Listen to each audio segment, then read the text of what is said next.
What's up everyone? It is day 14. Today I'm going to make a dream board of my aesthetic. For anyone who doesn't know what an aesthetic is, it's really just a collection of images that you like in the color scheme you like. So that's what I've done today. I've just printed out a bunch of pictures that I like and find aesthetically pleasing, and I'm going to stick them in a journal. Okay, let's do that. So to start with, I'm going to use some paint and just put it down the middle. So we've got all these pictures, just like pinky purple, stuff I like. There's so many pictures. Oh, I dropped it. It's okay. Oh, I dropped another one.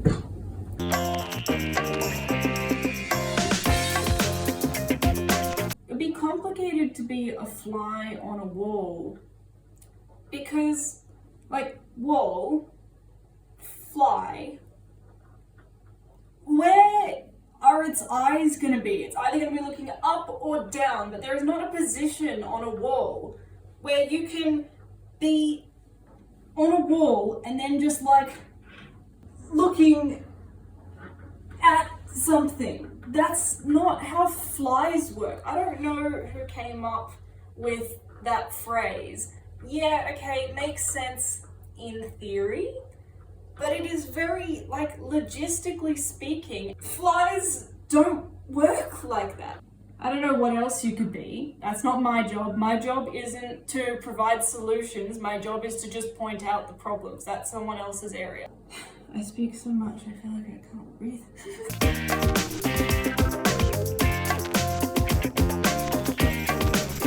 Chandeliers, right?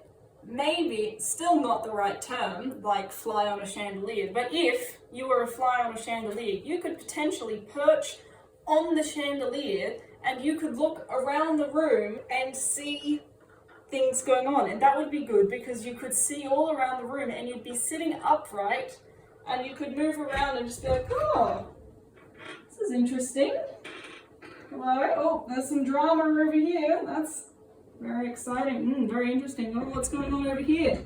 Ah, yes. I can see that these people are having a boring conversation. Let's go back over here. Anyway.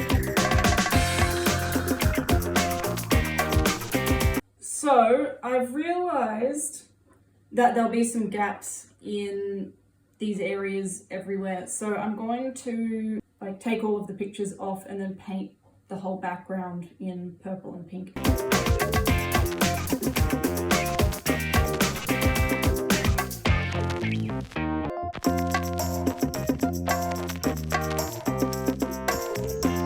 Okay, so I've painted it and it's dry now, so we can actually start putting stuff on.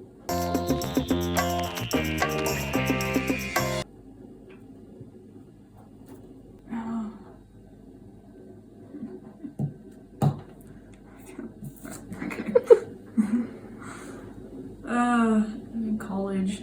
That shouldn't be that complicated. There are lots of sayings that really don't make sense, and I don't know who came up with them or why they're so commonly used, but they don't make any sense at all, really. Like, have you ever heard, you probably have, but have you ever heard someone say, I know someone like the back of my hand, or I know this place like the back of my hand? Anything like that. Has anyone actually stopped to think about how weird that sounds? Like, when someone says, I know something or someone like the back of my hand, it means you know it really well, or you know them really well. The way I know my hand, the back of my hand, is it's there. Don't really pay much attention to it. I know it exists. Not really memorable in any way.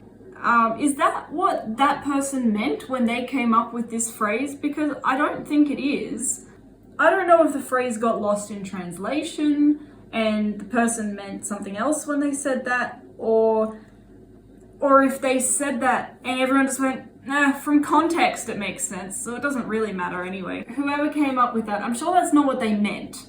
It just is how it comes across. I don't know if I just am really unobservant and everyone just knows the backs of their hands really well, but I just feel like that's not normal. Whoever came up with that, did they just really love looking at hands, like their own hands, and just sitting there going, wow, these are marvelous. I'm telling you, they're great. They're really cool. Have you seen these things? They are just wonderful.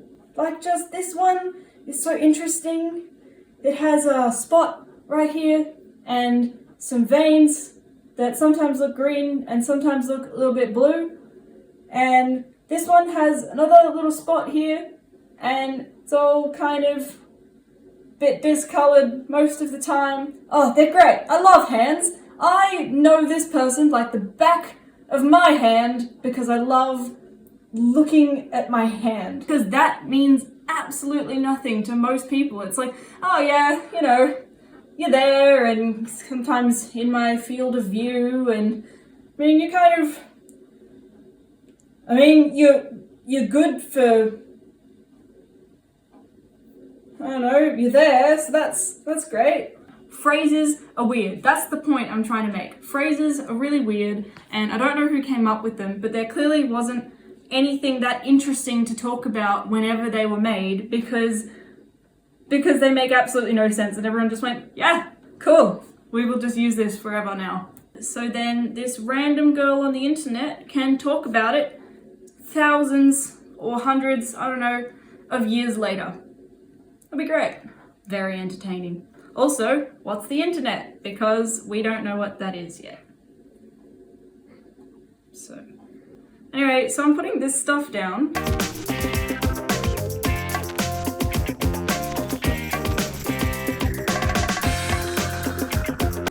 It's like a puzzle, but I dictate where the pieces are.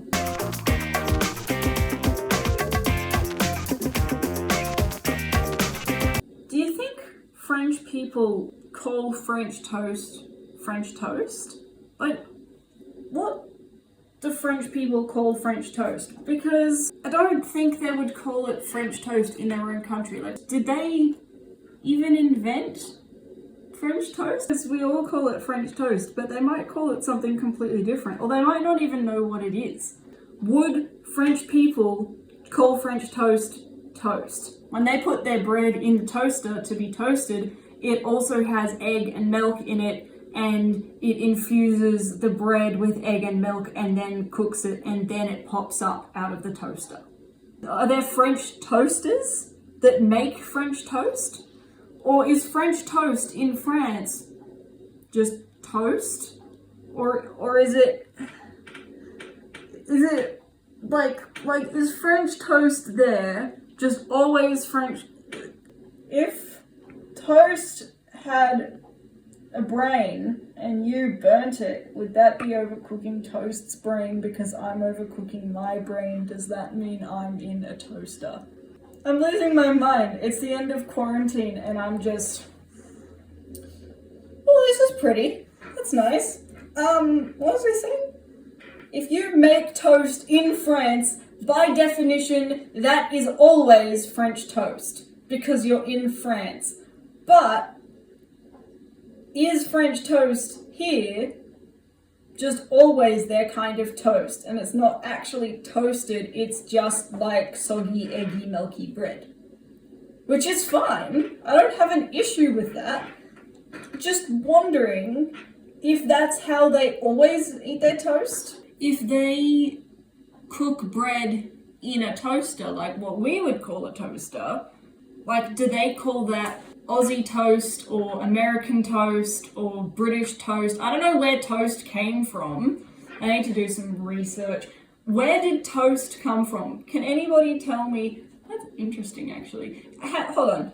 This is a side thing as well. Who... I'm gonna sound like an owl, but who came up with toast? I want to know. This is something interesting. This is what interests me and my brain, apparently. who made bread? I went, cool, we've put some flour and some water and some other stuff together. Big gloopy mess, put it in the oven. Delicious bread, yummy, good bread. Then someone took that bread, sliced it up, because that's how you slice bread, apparently. Sliced it up, and then went, you know what would make this better? You know what would make this bread even better? I'm going to cook it again. Does anyone else think about this? So someone had this crazy idea to cook bread for a second time to make it crispy, and then someone else was so unbelievably wowed by that idea that they decided to make a contraption dedicated to cooking bread again. And then everyone can just buy toasters everywhere, and nobody thinks about it. Someone has made a contraption to cook bread, but only to cook bread for the second time. It's not to cook bread for the first time to make it bread and then make it toast. That is such a specific appliance to need to do one thing. It just does one thing. Someone went, wow, this is amazing. Everyone needs this in their house. It's a basic home appliance now. You can get it from anywhere. Yeah, actually, what other... My voice just entered another dimension. Hold on. What other appliances, kitchen appliances, what other kitchen appliances have only one purpose? Kettle, its sole purpose is to boil water. Only water, and to boil it. You don't heat it up, you put the water in the jug and you put it on the bench on its little round disky thing. You press the little button and it just does this and boils the water. And that's all it does. It does not boil any other liquids. It doesn't have a heat setting. You can't change the heat. It just boils water. Exclusively water to one temperature that is set before you even buy it. It's like, hey, I made you some boiling water. And it's like, cool. Can you do anything else? It's like, no, my sole purpose is to boil water. And it's like, thank you. Come into my house and sit on my bench for all time. All right, well, I have finished gluing everything down. So here it is. I'm really happy with how it turned out. So this is what it looks like all done. And yeah, this is my aesthetic. All right, well, thank you for watching. This has been day 14. And I will see you all later. Bye.